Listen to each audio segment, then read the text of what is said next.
Lo que veo es, lo que veo es que no salen las letras. Bien, bien, entonces primero me presento y disculpen la precariedad de las diapositivas, pero he tenido problemas con el PowerPoint hoy día. Listo, bueno, el tema, primero me presento. Mi nombre es Martín Ramón, soy médico infectólogo, soy médico asistente del área de especialidades del Instituto Nacional de Cardiología, INCOR. Y bueno, en esta oportunidad agradezco que me hayan permitido participar con la ponencia de pericarditis y miocarditis. Bueno, lo primero que tengo que mencionar es que obviamente, para que se entienda todo y como siempre se hace en las clases en las cuales se tiene que entender la estructura primero para definir qué es lo que, de lo que es lo que estamos hablando, ¿no?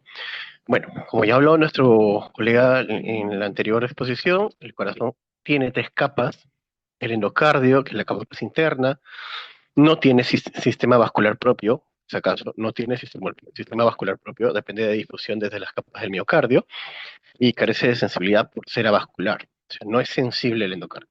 El miocardio, que es el músculo estriado, ¿no? Que tiene los cardiomiocitos, que son una célula especializada del músculo esquelético, ¿no? Que están unidos por discos entrecalares, que facilitan la contracción. También hay, dentro de estos hay cardiomiocitos especializados que hacen funciones de generación y transmisión del impulso, ¿no? Y forman parte, pues, de este nodo sinusal, el nódulo AB, las de His y células de Purkinje, ¿no? Su inervación es visceral, por lo tanto, no se especifica mucho el dolor, o sea, el dolor se siente muy orgánico, muy visceral, ¿no? No se especifica el punto de dolor, ¿no? Y también detectan cambios metabólicos, isquemia y distensión, y todos los transmiten como una misma sensación, la sensación visceral, no ubicable, ¿no? Entonces, cuando te dice que te duele el pecho, bueno, puede ser muchas cosas, hay que analizar bien. Entonces, es el miocardio el que transmite esa sensación de isquemia o inflamación o dolor que pueda presentar pues el corazoncito, ¿no? En el pericardio también ocurre algo parecido, ¿no? Tiene dos capas, el pericardio seroso, ¿no? Que es el epicardio visceral, el que está pegadito al miocardio. Y está irrigado por las arterias coronarias que transcurren entre estas dos capas, ¿no? Que luego ingresan al miocardio, o sea, por esa pequeña lámina del pericardio seroso están las arterias y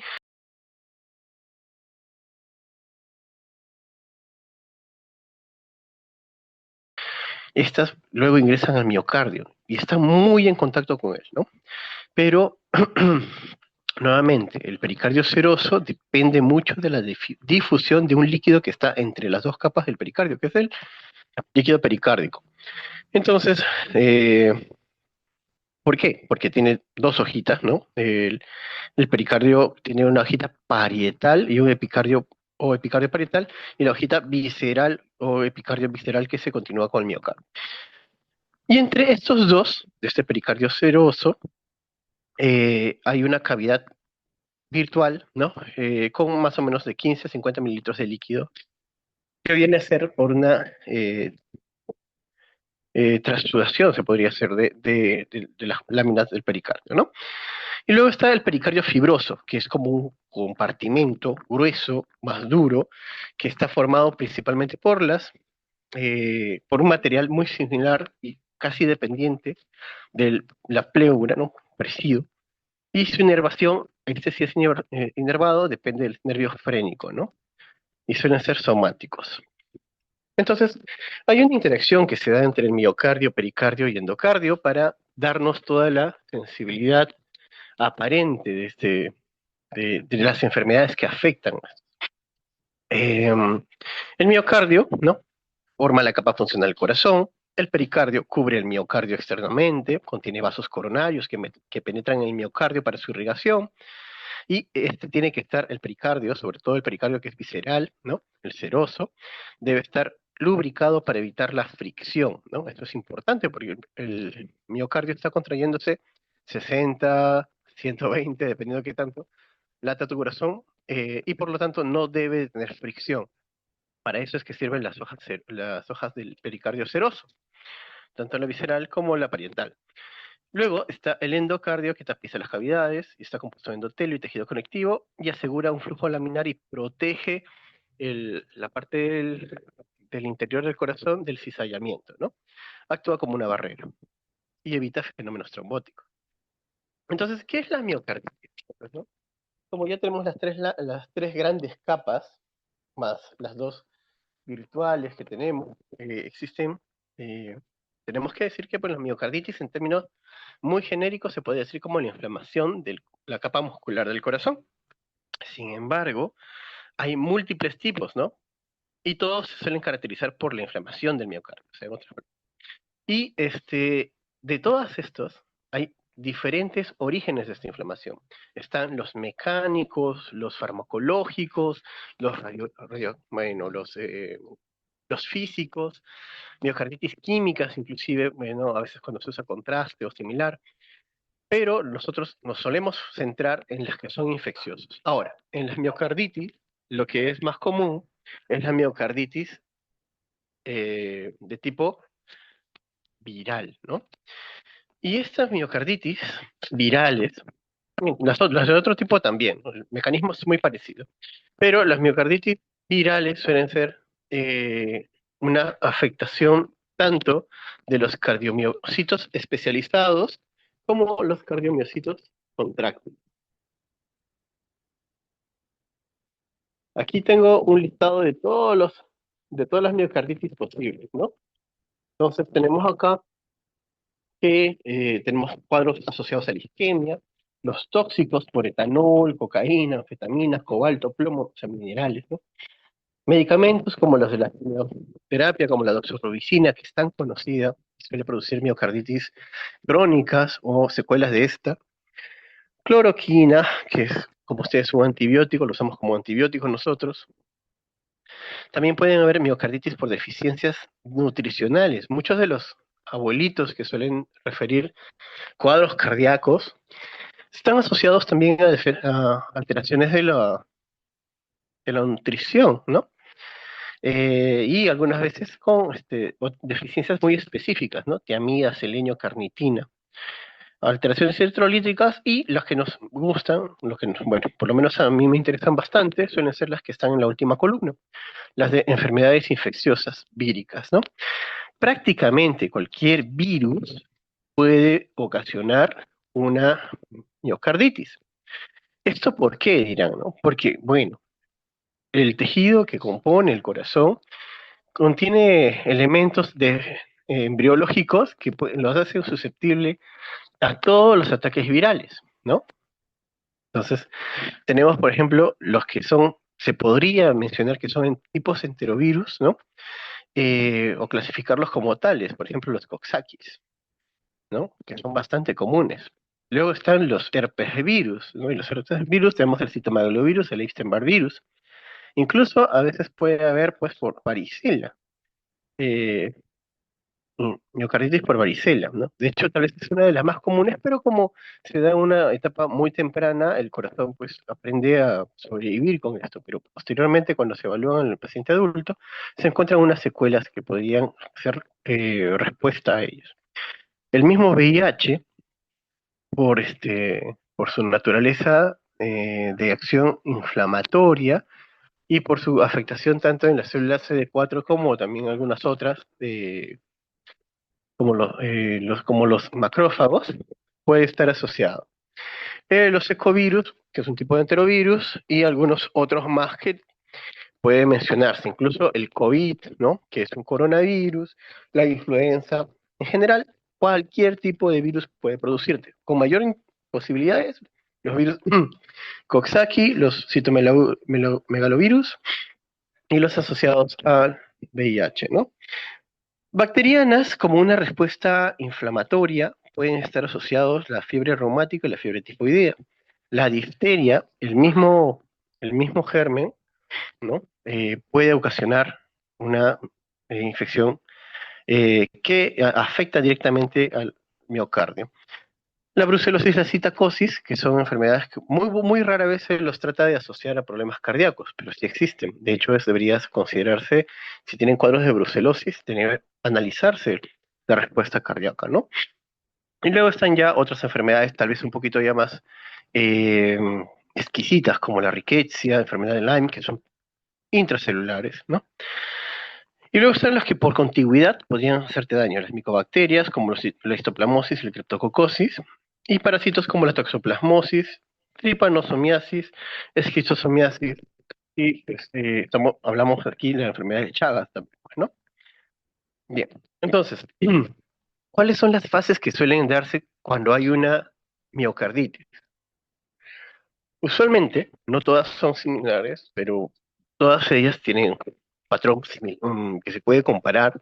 Es la fase aguda, que se activa, en la cual se activa la respuesta inmune innata frente a una infección viral, puede ser también bacteriana, o incluso un proceso autoinmune desencadenado por estas infecciones, ¿no?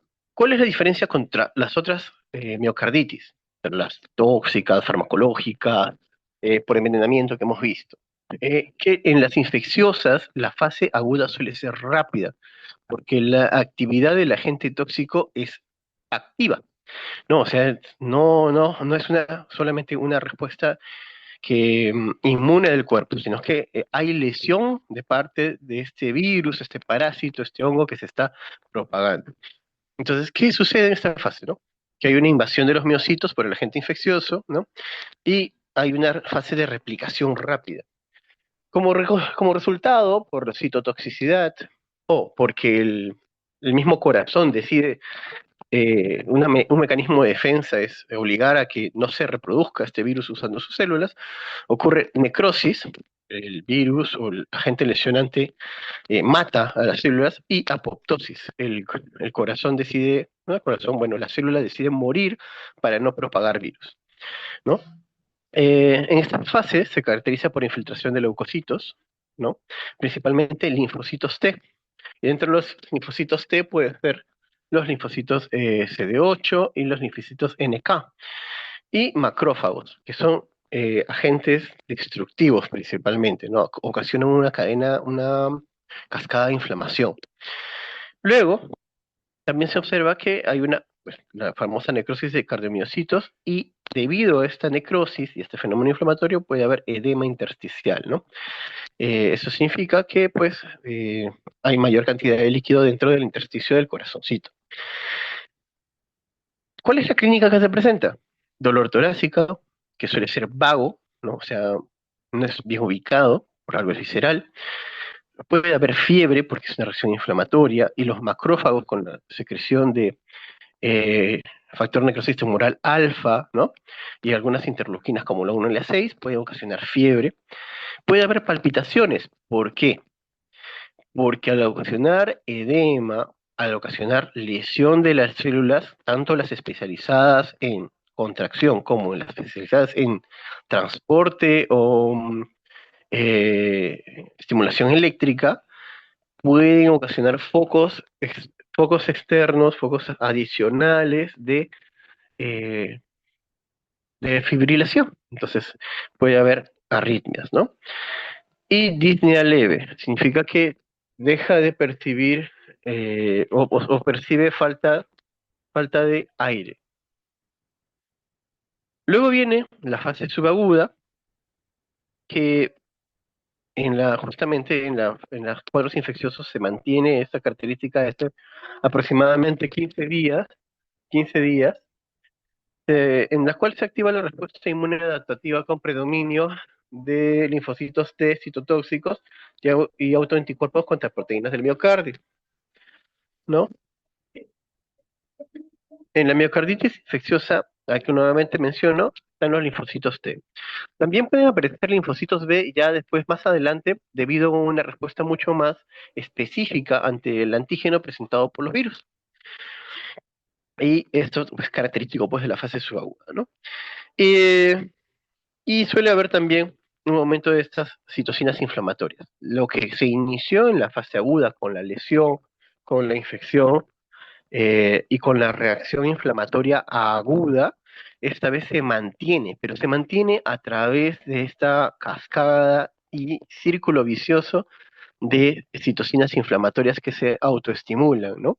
el factor de increase moral alfa, la interleuquina 1, la interleuquina 6, y esto suele afectar la contractilidad al mantener inflamados los diferentes células. También puede haber definitivamente una disminución de la función ventricular con síntomas de insuficiencia cardíaca incipiente, ¿no? Y en este momento, si bien se ha producido una lesión del miocardio, si se controla adecuadamente, esto puede ser una inflamación autolimitada, si se es tratada adecuadamente, ¿no? El- ¿Qué pasa si es que no se controla? ¿Qué pasa si no se controla? Los anticuerpos, ya que se han creado por las células, los linfocitos B, y los autoanticuerpos que se generaron por error cuando se creó la respuesta, la llamada de auxilio, ¿no? Para controlar la infección inicial, estos anticuerpos, ¿qué pasa? Contribuyen a la inflamación, ¿no? Activan nuevamente el círculo linfocitos B, linfocitos NK, e incluso hacen llamado a los granulocitos, gracias a la presencia de los macrófagos. ¿Cuál suele ser la clínica? La disnea progresiva, la fatiga, arritmias ya claramente establecidas ya de manera ocasional y signos de insuficiencia cardíaca leve. Y finalmente la fase crónica, que suele ser la que aparece, ¿no? A los 3 meses, que puede tener una respuesta inflamatoria persistente o bueno, ya leve, o más bien muestra una resolución de la fase de la inflamación, pero muestra una falla heredada de estos dos periodos. Entonces, vamos aquí lo menciona, ¿no? La inflamación se puede resolver o persiste una disfunción cardíaca crónica con fibrosis miocárdica. Significa pues que el corazón, al haber perdido célula, ya no tiene la misma fuerza, no tiene el mismo ritmo. La transmisión eléctrica suele ser alterada, ¿no? En eso puedes dar, en la miocarditis crónica, en la fase crónica, algunos gérmenes, por ejemplo, el Chagas, como la eliminación suele ser retardada, se mantiene un cuadro inflamatorio crónico, ¿no? Y esto hace persistir de manera progresiva, aunque lenta, el daño miocárdico. Por eso es que cuando ustedes estudiaron alguna vez sobre el tema de Chagas, observaron, ¿no? Que en la teoría, y sobre todo si es que se van a rotar, por ejemplo, no sé, a países como Argentina o Brasil, que el paciente tiene el Chagas agudo y no le pasa nada, un tiempo de taquicardia, un tipo de extrasístoles, ¿no? Pero de repente a los 20 años, 15 años, en adelante, paciente cae muerto en su trabajo, ¿no? Mientras araba, mientras trabajaba. Claro, la inflamación es crónica, el corazón sigue funcionando lo mejor que puede, pero en un momento ya llega a ser una disfunción total, tanto o de la contractibilidad o también, sobre todo, ¿no? Del ritmo. Suele evolucionar a miocardiopatía dilatada con dilatación ventricular y disminución de la fracción de eyección, ¿no? Y esto a su vez también, recuerden que eh, la alteración de la fracción de eyección y la dilatación, ¿no? Y la disminución de la presión que puede ejercer el ventrículo es una de las causas principales para que luego haya extrasístoles y fibrilación o alteraciones de ritmo. Entonces, la fibrosis intersticial altera la conducción eléctrica y favorece la aparición de arritmias ventriculares. Entonces, pero si el daño es extenso, evoluciona mucho más rápido a una insuficiencia cardíaca terminal y aquí la única posibilidad es necesidad de trasplante cardíaco o una ayuda de bomba, como el Fermi 3, que son bombas que ahora tratan de reemplazar la función del ventrículo afectado, ¿no? Si el daño es extenso, Eh, bueno, aquí lo que ocurre es que se requiere el trasplante cardíaco, ¿no? Aquí ya la clínica ya está establecida. Disnea persistente, edema, ortopnia, si es que hay insuficiencia, arritmias ventriculares, insuficiencia cardíaca crónica. Entonces, ¿Qué tenemos aquí? Nuestro espectro clínico de una miocarditis puede darse desde los prodromos infecciosos, síndrome catarral, todo lo que corresponda al virus que está atacando. Catarral, diarreico, abdominal, solo febril, respiratorio, ¿no? ¿Ya? Y suele darse dentro de los pacientes, dentro de la totalidad de pacientes que presentan cuadros asociados a miocarditis inicial, ¿no? Pueden ser principalmente síntomas inespecíficos como dificultad respiratoria, síntomas gastrointestinales, ¿no? Insuficiencia cardíaca, o sea, puede debutar con una insuficiencia cardíaca ya aguda, shock cardiogénico, las famosas arritmias y trastornos de conducción, dolor precordial, síncope o muerte súbita, casos severos, miocarditis fulminante. Pero, obviamente, hay un buen grupo que se considera asintomático. Entonces aquí tenemos, pues, una pequeña tabla en cual le muestra los casos, el porcentaje de síntomas y signos mencionados, ¿no? Entonces vemos que los prodromos virales, razonablemente, porque son los principales agentes, pueden llegar hasta cerca de un 70% de cuadros. Eso significa estornudos, coriza, conjuntivitis, infección conjuntival, diarreas, constipación, ¿no? Y luego siguen las arritmias. ¿Por qué? Porque el fenómeno inflamatorio que está dentro del corazón, dependiendo de la severidad, no solo altera la contractibilidad muscular, sino también altera la conducción cardíaca. Síncope y muerte súbita, ¿no? Obviamente la frecuencia no es estimada de forma exacta porque no todos se pueden dilucidar, no todos se pueden diagnosticar. Los síntomas que se plantean son principalmente fatiga, 50%, a dificultad respiratoria, cerca de un 70%. El resto varía hasta un 50%, 40%. Náuseas, vómitos, dolor torácico, disnea, rinorrea, tos, palpitaciones, 16%. Los síntomas, la persona percibe esta alteración, ¿no? Y los signos, una vez que llegó a su consulta, siempre están la taquipnea, la taquicardia. Taquipnea, taquicardia. Obviamente, como puede haber una falla retrógrada o una falla del ventrículo derecho, puedes presentar hepatomegalia y ya en casos graves insuficiencia respiratoria. Eso significa que vas a presentar desaturación o si es que haces las ecuaciones correspondientes vas a ver que estás compensando, ¿no? Puede presentarse soplo también. ¿Cómo se hace el diagnóstico entonces? Bueno, ya vimos que primero hay que estar preparados.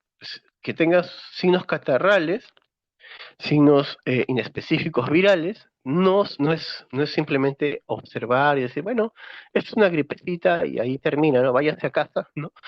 Sino que también tienes que hacerte observar la función cardíaca, ver signos o estigmas que podrían decirte que el corazón derecho, sobre todo, porque es más fácil, o el izquierdo, que es muy evidente, ¿no?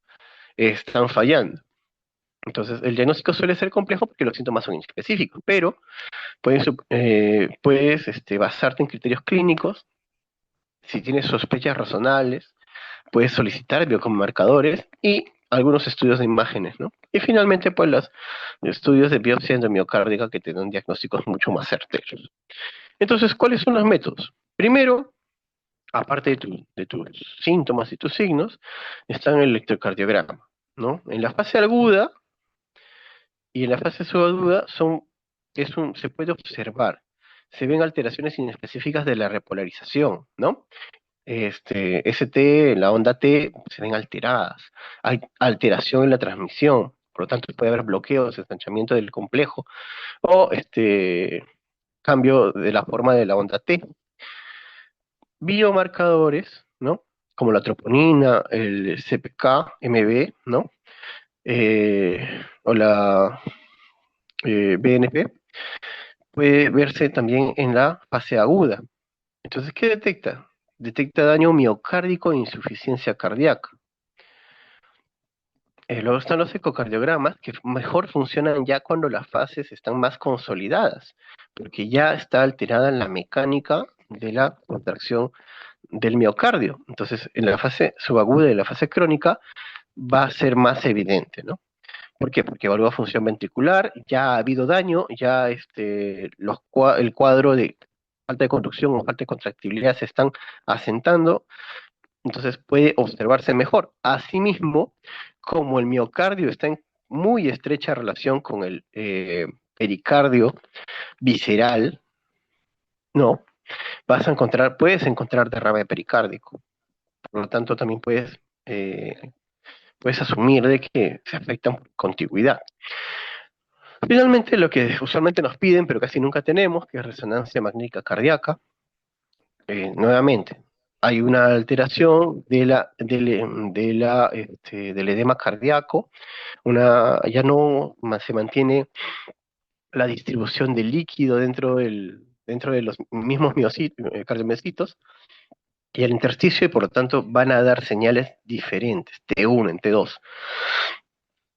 Va a inmerso entonces diagnóstico de inflamación y fibrosis miocárdica ya cuando son casos crónicos. Y luego están finalmente la biopsia endomiocárdica. En la fase aguda, si es que fuera una miocarditis grave, ¿no? Con mucha alteración sistémica, palpitaciones o fibrilación, alteraciones de ritmo muy, muy llamativos, ¿no? Síncopes asociados, la sensibilidad es alta para el diagnóstico, porque tú puedes hacer la biopsia prácticamente buena parte del tejido y encuentras lesiones, ¿no? Fase subaguda es una sensibilidad media y finalmente la fase crónica es baja porque ya no encuentras, pues, mm, tendrías que hacer una biopsia guiada hacia donde está la cicatriz, mientras que las otras partes del miocardio están tratando de recuperar su normalidad, ¿no?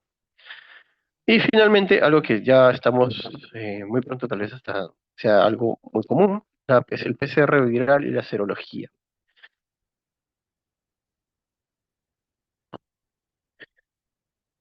Ujú. A ver, entonces, pero esto significa, así como cuando ustedes comienzan a diagnosticar, y seguro que ya es mucho más común, ¿no? En mi época era el diagnóstico, tienes endocarditis, tienes miocarditis, y ahí terminado, ¿no? Ahora todo diagnóstico tiene un apellido, un nombre y un apellido, ¿no? Entonces, por ejemplo, aquí tienes el estrato más fuerte, el que está confirmado, sí o sí, es la miocarditis confirmada por biopsia. Luego sigue el siguiente estrato, es una miocarditis sospechada, pero está confirmada por resonancia magnética, que es eh, el segundo método más sensible, ¿no? Tanto para la aguda como para la tardía o crónica. Finalmente, la miocarditis clínicamente sospechada, porque claro, tienes palpitaciones, alteraciones del ritmo, síncopes, tienes elevación del ST, aumento del complejo QR, y así sucesivamente encuentras la alteración y dices, bueno, esto parece una miocarditis. Perfecto. Y finalmente la miocarditis posible. No tienes ningún otro elemento, salvo una sospecha razonable por antecedente epidemiológico.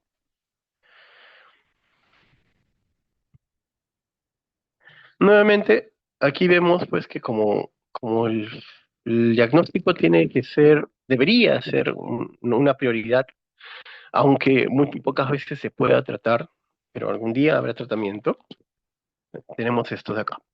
Los agentes infecciosos muy rara vez suelen ser tratados. Incluso aquí hay tratamientos que están considerados simplemente como un tratamiento de rescate, algo que no se suele hacer, ¿no? Normalmente, pero por costumbre o por pensar de que tal vez podría empeorar, o incluso en algunas series, tratan de ver si es que hay respuesta sin ser series grandes en realidad, porque pues, nadie tiene tantos casos de miocarditis. Vemos aquí los tratamientos posibles, ¿no? Los agentes infecciosos como adenovirus, enterovirus, y bueno, que son los principales que son este tipo enterovirus, ¿no? El diagnóstico se hace con PCR o con biopsia.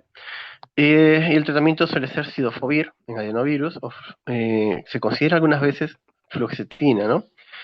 Pero nuevamente, esto es algo como que es experimental. Y se utiliza interferón beta subcutáneo como una medida para disminuir la inflamación, el fenómeno inflamatorio.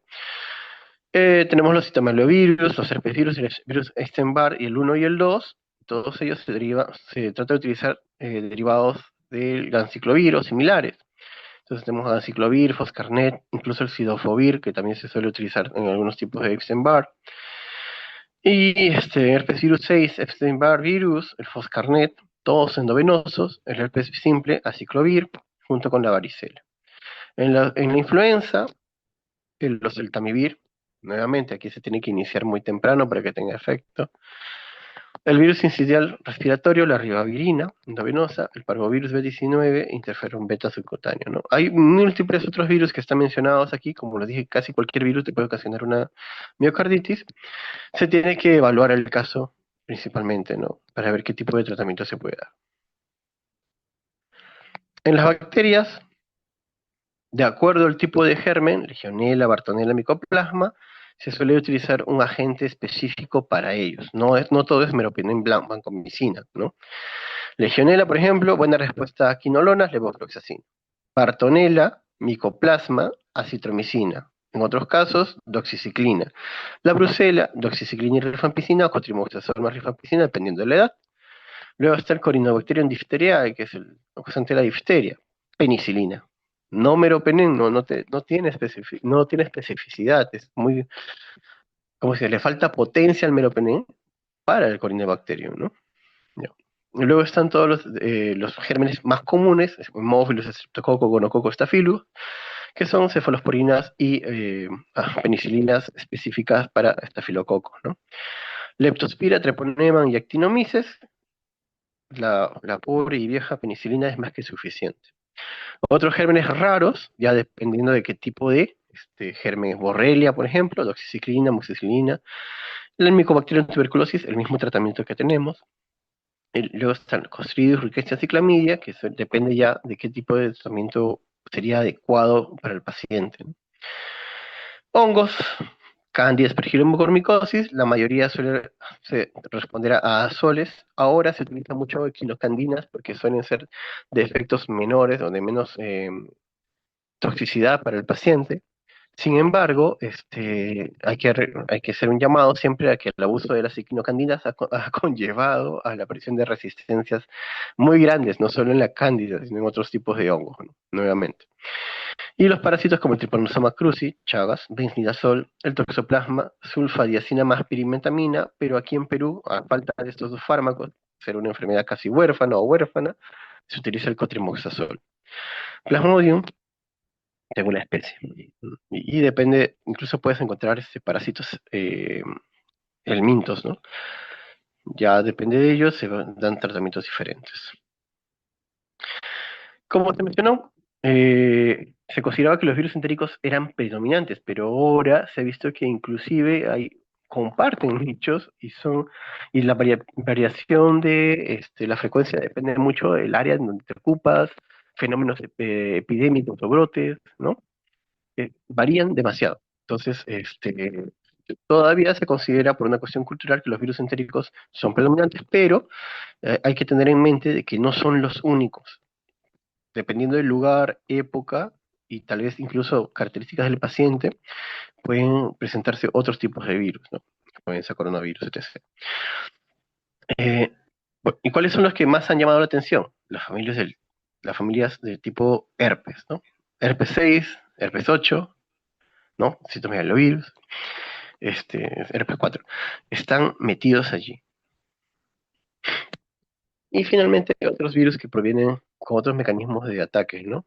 Los parvovirus. ¿Qué hacen los parvovirus? En realidad, no es que los parvovirus principalmente atacan médula, eritrocitos, y ustedes dirán, ¿y qué hace entonces en el corazón? Ah, imagínense, el corazón necesita pues mucha sangre, mucho oxígeno para vivir.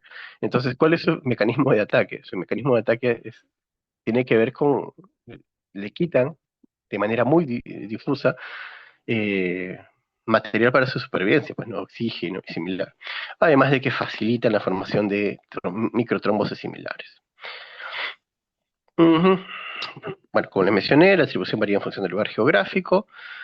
Esta elevación de eritrovirus, ¿no? En realidad no es que haya una elevación, sino es que ahora tienes más métodos de diagnóstico, y como tienes más métodos de diagnóstico, hacen visible este fenómeno, ¿no? Y por si acaso, la gran mayoría de estas infecciones ocurren de niño y los niveles de miocarditis suelen ser variables, ¿no? Incluso tal vez muchos habrán referido cuando se ha colocado una vacuna, aumento de las palpitaciones o similar. Tal vez sufriste un fenómeno parecido. Entonces, hay que tomar en cuenta que no todos los fenómenos infecciosos atacan de la misma manera, ¿no? Enterovirus y adenovirus infectan directamente los cardiomiocitos por sus orígenes embrionarios, ¿no? El parvovirus 19 infecta a las células eritroides de la médula y pueden dar infecciones asintomáticas, pero causan fenómenos anginosos asociados a la disfunción endotelial por la presencia de de estos virus y la falta de sustrato para trabajar oxígeno en todo el tejido miocárdico, ¿no? Tal vez esa es una manera en la cual pueda funcionar también el COVID, se está considerando. Eh, También puede variar, pues, de germen, ¿no? Parásitos, micobacterias actúan de manera diferente, algunas veces de una manera muy directa, lesionando el espacio y otras simplemente alterando el metabolismo, ¿no? Los tratamientos, como ya se mencionaron, están los tratamientos directos para la gente, antivirales, algunos bloqueantes, algunos antiparasitarios, algunos antibacterianos, pero también están los tratamientos inmunomoduladores, porque la mayor parte del fenómeno es inflamatorio. Entonces vienen ahí las inmunoglobulinas, los corticoides y algunos otros inmunodepresores. Las inmunoglobulinas tienen, hasta el momento, ¿no? Tienen evidencia controvertida. Se suelen utilizar considerando un perfil de bajo riesgo para no inmunodeprimir o activar alguna otra respuesta en el paciente. Los corticoides antiinflamatorios, ¿no? También con evidencia limitada, y otros están usados en miocarditis que no es infecciosa. Bueno, este es un casito que se los traje para acá, pero esto es para ilustrarnos, ¿no? Y creo que este es un casito nuestro. Pacientes de 37, sin antecedentes médicos de interés, que ingresó a unidad de cuidados intensivos por cuadro de dolor torácico opresivo, intermitente. Aquí la edad te ayuda, porque no es común que un paciente de 37 años tenga un infarto. Usualmente tienen estos pacientitos no tienen la clínica de infarto y por lo tanto ya haces esa disquisición desde un inicio, ¿no? Inicio en reposo a las 48 horas, con presencia de electrocardiograma de superficie, ¿no? Con elevación difusa del segmento ST, nuevamente, en derivada 1, 2 y 3. O sea, derivadas muy contiguas y en prácticamente todas las derivadas.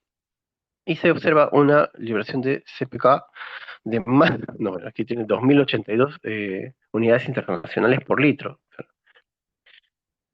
Y troponinas de 2590, ¿no? También, o sea, están demasiado elevadas. Con un hemograma dentro de la normalidad y función renal, ¿no? Ahí te dan las urea, la creatinina y todo lo demás.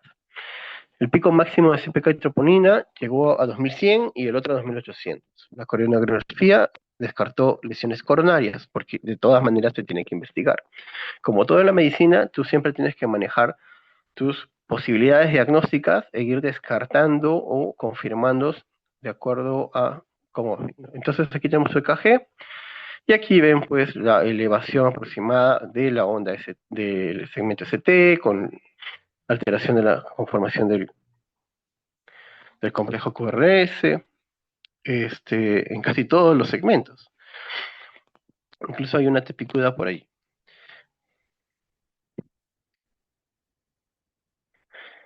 Nuevamente aquí vamos con la ecocardiografía al ingreso, mostró un ventrículo izquierdo de grosor y diámetros normales. Ingreso agudo, ecocardiografía, no suele tener mucha sensibilidad. Sin embargo, aquí, tal vez por el compromiso de tantas derivadas, por lo tanto, mostraba una mayor parte del corazón comprometido, se ve hipocinesia global y fracción de eyección del ventrículo izquierdo en 51%, ¿no? Y no había valvulopatías asociadas, o sea, ya está descartado el problema coronario, está descartado el problema valvular, entonces aquí es un problema de contracción y de frecuencia, y de ritmo, tenemos que buscar. Ante la sospecha diagnóstica, cardioresonancia magnética, esto cuando en el lugar que tenían, y se observó que el ventrículo estaba con dimensiones normales, sin alteraciones de la contractibilidad segmentaria, y el FEBI en el límite bajo de la normalidad, 53%.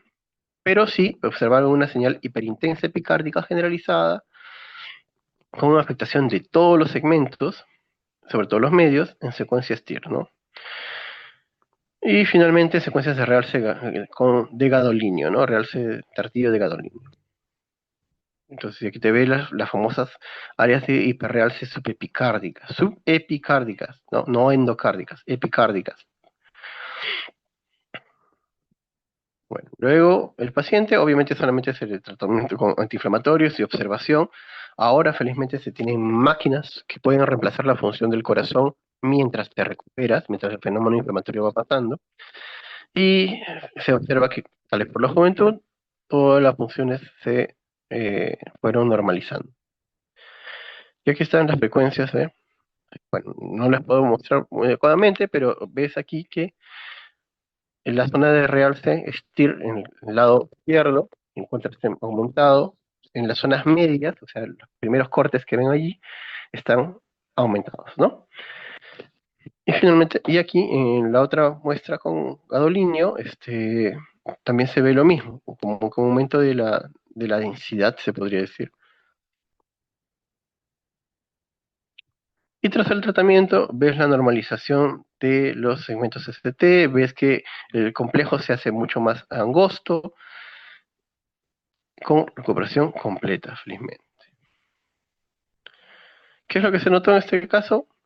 Paciente joven, inicio que no está asociado con ninguna actividad, recuerden que estaba en reposo.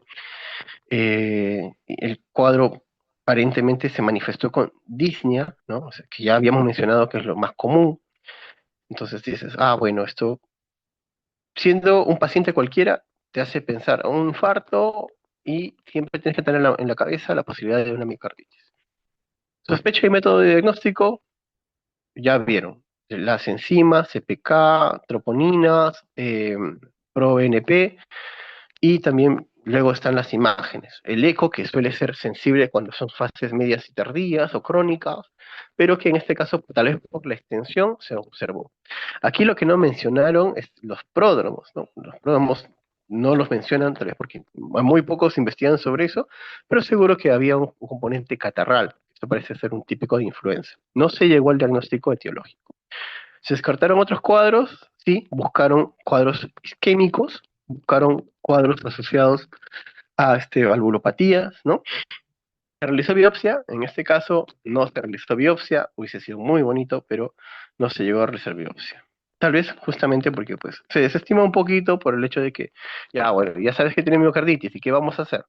Entonces como que, y pues la biopsia conlleva sus propios riesgos. Entonces, a veces muchos lo prefieren ahorrarse el riesgo de esto, ¿no? Bueno, la biopsia entonces, ¿para qué sirve? Entonces, pese a todo, siempre va a ser considerada patrón para el diagnóstico de miocarditis. No hay ninguna otra técnica que pueda establecer la naturaleza del agente, ¿no? Y ahora más la inmunohistoquímica, más los PCR, más todavía. Antes, en el 2017, se había limitado su recomendación a cuadros muy agudos e inexplicados, ¿no? De insuficiencia cardíaca, justamente por esto, porque conlleva un riesgo. Sin embargo, se ha ampliado la recomendación de la biopsia para incluir pacientes con cuadros catalogados de pseudoinfarto, ¿no? Tras haber descartado enfermedad coronaria. Y no todos lo explican la- los estudios normales, los estudios coronarios. Y también porque a partir de la primera y segunda década de este siglo se tienen mejores recursos diagnósticos para alteraciones citológicas, incluso para neoplasias. Entonces, el limitante más común suele ser la experticia y seguridad del procedimiento. Para decirles pues así de manera graciosa, es que a veces hacen una biopsia y los cardiólogos se abrazan emocionados, y cuando llega esa muestra patología es un coágulo, ¿no? O solamente tiene una muestra del endocardio. Entonces, saber tomar una muestra lleva tiempo. No, no es una rotación simple, que hay que practicar. Y ahora, eso es, tú puedes tomar por defecto o por exceso. Entonces, errar por defecto o por exceso. Entonces, la mayoría de veces suelen errar por defecto, porque no tratan de ser agresivos con la pared del corazón, ¿no? Y por exceso podrías conllevarte a un derrame o una ruptura de pared. Los tratamientos son sindrómicos o sintomáticos, son medidas generales, se evita esfuerzo físico, suele llevarse hasta 6 meses de reposo con pruebas de estrés y Holter que pueden variar en frecuencia, pero durante la fase aguda puede estar en 24 horas. La arritmia se asocia con un peor pronóstico porque indica que una parte inflamada va a tener un poco eh, bueno, un foco de inicio de descargas tópico, ¿no? Y siempre hay que considerar a estos pacientes para unidad de cuidados intensivos porque la hemodinamia puede alterarse de un momento u otro y siempre se tiene que mantener la perfusión adecuada. Ujú. Y aquí vemos pues que también se necesita a veces el soporte circulatorio como el ECMO o la ayuda biventricular, ¿no? Otros tratamientos ya están las famosas inmunoglobulinas, los corticoides y los otros que se mencionaron anteriormente, pero que tienen la evidencia muy controvertida. Igual a veces se suele realizar. Eh, Tratamiento, como vieron al inicio, en las virales no hay mucho tratamiento que sea posible administrar, sobre todo nosotros que tenemos déficits en muchos fármacos, pero si el diagnóstico llega rápido, cosa muy rara, se podría intentar, ¿no? A ver, un datos adicionales. ¿Existe tendencia genética para sufrir miocarditis? Aparentemente sí. Existen mutaciones asociadas a la conformación de sarcómeros, como el gen TTN, que pues, codifica una proteína sarcomérica del músculo esquelético, y el gen DSP, que codifica proteínas de soporte en el tejido cardíaco, y que por lo tanto podrían ser blanco de ataques. Más de que blanco de ataques, sería una zona estructural muy débil para soportar una inflamación o una infección. Por lo tanto, las miocarditis, más que no sufrirlas, lo que hace es que las sufran demasiado mal, ¿no? ¿Y estos dónde se fueron encontrados? Bueno, nosotros que somos mesticitos no tenemos problemas, pero en las poblaciones británicas y holandesas se han encontrado hasta un 8% de casos asociados a esto y a muerte súbita. Nosotros, más bien, chagas o infecciones bacterianas o tuberculosas nos llevan a la muerte, porque no somos resistentes genéticamente, pero las infecciones nos llevan de encuentro. Luego está, espero estar bien con el tiempo y disculpen si me estoy demorando, las infecciones, las pericarditis infecciosas. Aquí, recuerden que no es gran cosa. Nuevamente ya tenemos en nuestra cabeza que sí, la miocarditis usualmente tienen diferentes agentes. Bueno, básicamente es lo mismo en la pericarditis infecciosa, porque los agentes suelen ser muy asociados. O a veces por contigüidad, una miocarditis infecciosa termina inflamando un pericardio, ¿no? El visceral y ocasionando pues estos famosos taponamientos. Entonces hay que tener en cuenta que por contigüidad su sintomatología, sus agentes etiológicos pueden estar muy asociados.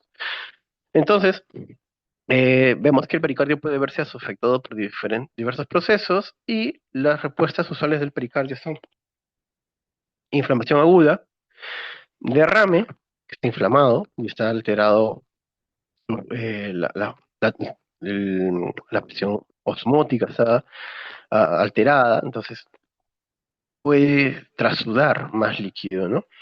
O en todo caso, exudar sería la palabra más adecuada. Y derrame como sin taponamiento y puede haber fibrosis como sin constricción. Esos tres fenómenos son muy conocidos dentro del pericardio. O sea, la inflamación aguda, que se puede resolver solito y ahí terminó, sin ninguna alteración. Puede ser inflamación aguda con derrame, y este derrame puede tener taponamiento o no puede tener taponamiento. Taponamiento, ¿qué significa esto? El derrame con taponamiento significa que el volumen de líquido que hay entre las dos hojas del pericardio es tanto que impide el correcto funcionamiento del ventrículo. Puede ser derecho, puede ser izquierdo, usualmente suele ser el derecho, eh, que pues no facilita la contracción. Recuerden que el corazón necesita llenarse bien para tener una contracción eficiente. Y una vez que ha pasado esto del derrame y por el fenómeno inflamatorio puede haber fibrosis, ¿no? Puede ser fibrosis que no altera estructuralmente este pericardio y mantiene el volumen, o puede ser una fibrosis que hace que la pared se disminuya, ocasionando el mismo fenómeno de dificultad de llenado y de vaciamiento. Bien, entonces la pericarditis puede clasificarse por tiempo y presentación, en aguda, crónica y recidivante, o sea, aguda, que ocurre en el fenómeno inflamatorio propiamente dicho, crónica como una secuela o puede permanecer como una inflamación crónica en el tiempo, o recidivante, aparece y desaparece. ¿Cuáles son los síntomas? Historia de dolor torácico pleurítico, ¿no? ¿Por qué pleurítico? Porque su inervación, ya vimos en las primeras diapositivas, están asociadas a la inervación similar a la de la pleura. Por lo tanto, puedes tener un dolor bastante localizado en la pericarditis, ¿no? A diferencia de la miocarditis. En la pericarditis puedes ubicar el dolor. Un paciente con fiebre persistente y cardiomegalia nueva e inexplicable, ¿no? Y también pues que puede asociarse con disnea. No hay características clínicas o epidemiológicas que suelan diferenciar una pericarditis idiopática de una viral, pero sí puedes incluso llegar a sospechar por antecedentes epidemiológicos de una infección tuberculosa o bacteriana, ¿no? Eh, bueno, la epidemiología se suele desconocer la incidencia, ¿no? También la prevalencia, sobre todo porque no hay estudios muy grandes al respecto y las poblaciones que se presentan suelen ser pequeñitas, pero se tiene una idea de que en los niños parece hasta de un 0,1% o 1 por 1000 hasta un 2 por 1000 pacientes. Suavecito, amor. Ya. Y en las etiologías, la mayor parte es posible que sean virales, ¿no? Y están asociados también a los mismos tipos de virus que se han considerado para miocarditis.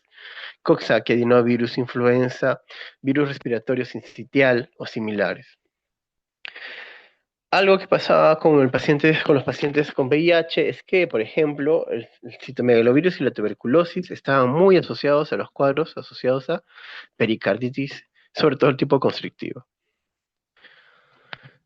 Y luego están las pericarditis purulentas, por si acaso, por ejemplo. Ay, perdón. Las pericarditis purulentas. Eso significa pericarditis que producen pus.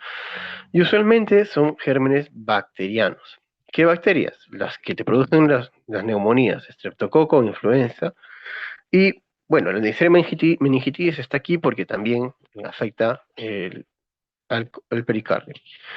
¿Qué pasaba con estas? Que el tratamiento inadecuado llevaba a evoluciones como taponamiento y muerte. Muchos de las personas suelen utilizar meropenem banco, la jalada de orejas, pero meropenem y banco no tienen la potencia necesaria, es decir, tienen un espectro enorme, pueden cogerte gérmenes, gérmenes bacterianos diferentes, ¿no? Pero les falta potencia para contra estos gérmenes que suelen ser muy agresivos, ¿no? Streptococcus neumonía, que te produce neumonías lobares, a veces necróticas, en cuestión de días, no pueden darse el lujo de esperar tanto tiempo. Necesitas un antibiótico muy potente, ceftriaxona, cefalosporinas de primera, penicilina, tienen mucha más potencia que el meropenem. Así es que les voy bajando del estrado al meropenem.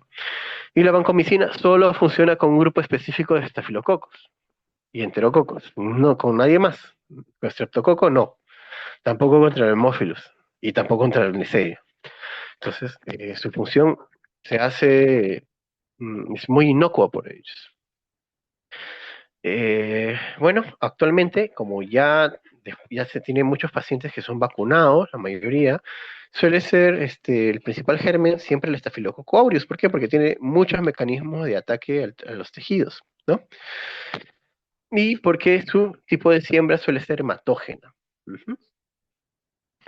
Ahora, también con las actividades que se hacen a nivel hospitalario, se observa que las pericarditis purulentas hospitalarias y asociadas a procedimientos o atención en salud tiene mayor predominio o ha aumentado el predominio de gérmenes gram negativos y anaerobios, ¿no? La pericarditis tuberculosa, muy asociada eh, en la infección por VIH, ¿no? De hecho, la primera vez que vi una pericarditis en el Carrión, Hawkins, fue porque el paciente era código blanco y fue muy interesante, aprendí mucho de ese cuadro. El tratamiento nosotros pensábamos que requería una cirugía específica y la verdad es que con tratamiento lo llevamos a la pérdida de la sintomatología, el olor, el uso de corticoides nos ayudó muchísimo. Fue muy interesante ver estos casos, ¿no? Las pericarditis tuberculosas, ¿no? Su manifestación principal es el derrame pericárdico crónico y la pericarditis constrictiva como secuela, o sea, el pericardio comienza a constriñirse, por lo tanto tienen que quitar todo el pericardio fibroso, el pericardio de la pleura, y si es que está comprometido el pericardio parietal, también tienen que retirarlo. Las pericarditis fúngicas suelen ser muy infrecuentes, pero los gérmenes más raros son los que están metidos, Aspergillus y Cryptococcus neoformans, más otros endémicos como el Histoplasma. Pero también se pueden obtener, se puede ver por Cándida, que también tiene una diseminación hematógena, ¿no? Y suele ser muy diseminado, ¿no? ¿En dónde se ve más? En pacientes inmunocomprometidos, neoplásicos, quimioterápicos, pacientes con tratamiento de enfermedades autoinmunes crónicos y en pacientes postquirúrgicos, además de nuestros pacientes HIV y quizás en algún tipo de inmunodepresión ya primaria. Con factores de riesgo asociados, neutropenia y que haya tenido antibiótico terapia prolongada previa. La fisiopatología es fina. Inicia con un fenómeno de depositados de fibrina por la inflamación. El pericardio, que suele ser una membrana translúcida y bastante flexible, pierde esa característica al aumentar la cantidad de histocitos y el depósito de fibrina, y también se altera la permeabilidad, ¿no? Si fuera viral, los virus pueden propagarse dependiendo de qué tanta, qué tanto tropismo puedan sentir hacia los miocardiocitos, ¿no? Pues si son cardiotrópicos, pueden diseminarse por vía hematógena. Las bacterias, más bien es al contrario, por contigüidad. Como está el pericardio al costado muy en vecindad con el miocardio, terminan ocasionando una úlcera, se puede decir un absceso, ¿no? Y pueden incluso venir de otro lado, como por ejemplo una mediastinitis o síndrome de Boerhaave, puede pasar por el pericardio y luego llegar a miocardio, o una neumonía, seguir el mismo camino, neumonía, pericarditis y miocarditis, ¿no? O al contrario, venir desde el endocardio, con las famosas fístulas, ¿no? Que pueden ocurrir. Puede haber fistulización del endocardio por estos gérmenes bacterianos, ¿no? Las pericarditis tuberculosas suelen ser a través de la diseminación, por si acaso, ¿no? ¿Cuáles son las manifestaciones clínicas? El dolor torácico retroesternal ya casi, esta vez está bien ubicado, precordial izquierdo, porque el pericardio está predominantemente hacia el lado, suele irradiar el cuello, suele afectar también el epigastrio, ¿no? A veces tiene la zona del trapecio, a veces el hombro izquierdo, y aumenta con inspiración, deglución y decúbito prono. Como se habrán fijado, tiene la misma clínica que un infarto de miocardio, entonces lo único que cambia es que aquí hay como una alteración asociada a la inspiración, deglución y decúbito, y no necesariamente a la actividad física o al esfuerzo. Y las manifestaciones típicas del taponamiento cardíaco pericárdico es, se tiene que observar la disminución de la presión. ¿Cuánto? Más de 10 milímetros de mercurio durante la inspiración en la presión sistólica, que esto es algo llamativo. También se puede observar, por ejemplo, fenómenos congestivos retrógrados como la eh, ingurgitación yugular o tal vez aumento de, ¿no? el reflujo de pato yugular. Se pueden observar. Otros síntomas asociados por ser infecciones y cuadros inflamatorios, fiebre y disnea, ¿no? Y todo con una presentación insidiosa que nos llama la atención porque pues es la presentación típica de las enfermedades infecciosas. De un momento para otro no suelen ser, sino que se van presentando de manera progresiva, usualmente con pródromos infecciosos, ¿no? Fiebre, disnea, malestar, sensación febril. Y con esto hemos terminado y disculpen, de verdad, las diapositivas me han jugado muy mal esta vez. Eh, ¿Alguna pregunta? ¿Se durmieron? Estamos bien.